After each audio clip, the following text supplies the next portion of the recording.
ബ്രഹ്മശ്രീ വെൺമണി അനിയേട്ടൻ എഴുതിയ അമ്പാടി കണ്ണനെ കുറിച്ചുള്ള ഒരു പാട്ട്.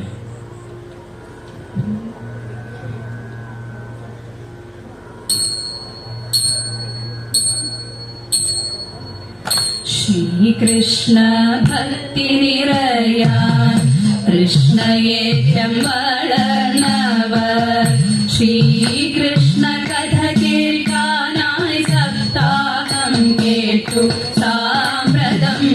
ശ്രീകൃഷ്ണ ഭക്തി നിറയാൻ കൃഷ്ണയേറ്റം വളർന്നവർ ശ്രീകൃഷ്ണ കഥ കേൾക്കാനായി സപ്താഹം കേട്ടു സാമ്പ്രതം.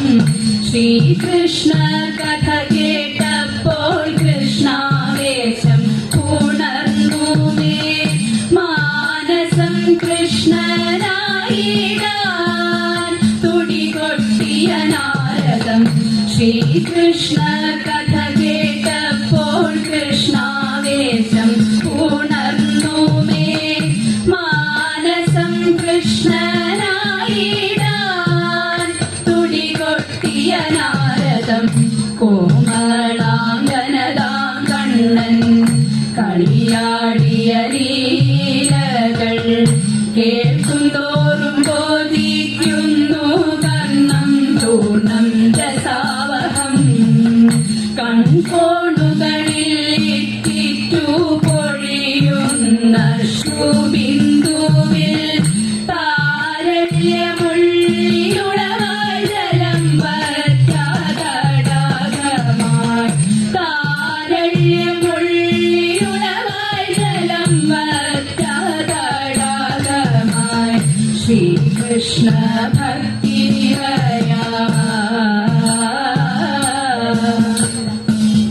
കുളത്തിൻകര കാണുമ്പോൾ കാളിന്തി നദിയോർത്തു ഞാൻ. നീർക്കോലി പുളയും നേരം കാളിയെന്നെ സ്മരിപ്പൂ ഞാൻ. കുളത്തിൻകര വാഴുന്ന മാവുകാരംഗ വൃക്ഷമായി കൊന്ന പൂത്തതു കണ്ടപ്പോൾ പീതാംബരനെയോർത്തു ഞാൻ. ശ്രീകൃഷ്ണ ഭക്തി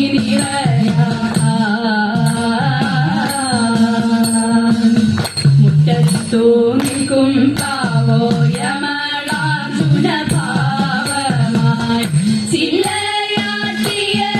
ചില്ലയാട്ടിയതാടുമ്പോൾ മരുബന്ധനമോർത്തു ഞാൻ. അച്ഛൻ തന്നകമേറുമ്പോൾ നന്ദഗോപനെയോർത്തു ഞാൻ. മാതാവിന്റെ തലോടുമ്പോൾ യശോദയെയുമോർത്തവോ ഗോപസുന്ദരിയായി മാറി അനുജത്തി അനുക്ഷണം. ഗോപനായി മാറിയ അനുജൻ കൂട്ടുകാരുമതേ ക്ഷണം. പശുക്കളെ കണ്ടിടുമ്പോൾ പശുപാലനെയോർത്തു ഞാൻ. പശുക്കുട്ടികളെ കാണേ കുന്തും ബാലനെയോർത്തു ഞാൻ. കുന്തും ബാലനെയോർത്തു ഞാൻ. അണ്ണാൻ കുഞ്ഞിനെ ദർശിച്ചാൽ വെണ്ണ നൽകുന്ന കണ്ണനെ കാക്കയെ കണ്ടതേതൂ വേഗം കവർന്ന ബാലനെ. ശ്രീകൃഷ്ണ ഭക്തി നിറയാ കുരലെന്നതു കണ്ടപ്പോൾ ഉലോകന നിബന്ധന ഉണ്ണുവാനായിരിക്കുമ്പോൾ ഉണ്ണും ഗോകുല